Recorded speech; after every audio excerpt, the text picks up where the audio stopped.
Why do societies use rationing or markets for scarcity? Imagine a world where everyone wants the newest video game, the best phone, or the tastiest food, but there's only so much to go around.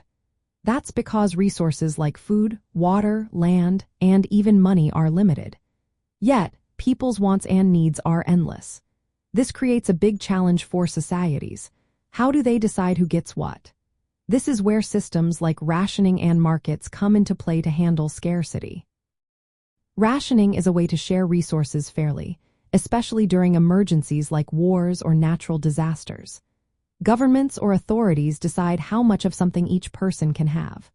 For example, during World War II, ration books were used to limit the amount of sugar, meat, and gasoline people could buy.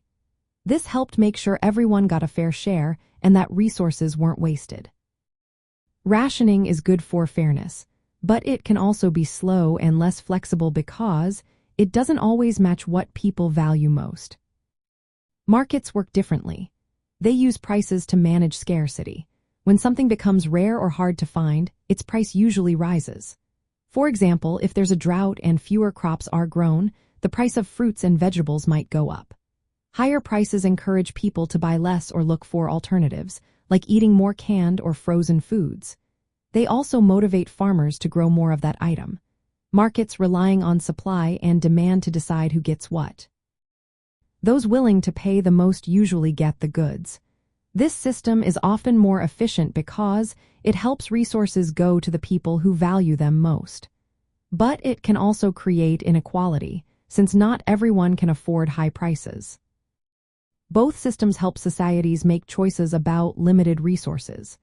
Rationing is about fairness and control, making sure everyone gets a share.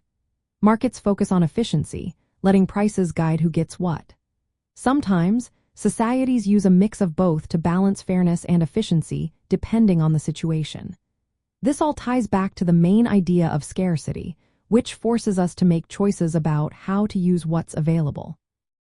Whether through rationing or markets, these systems help decide how to share resources among many competing wants and needs, making sure the limited supply is used in the best way possible.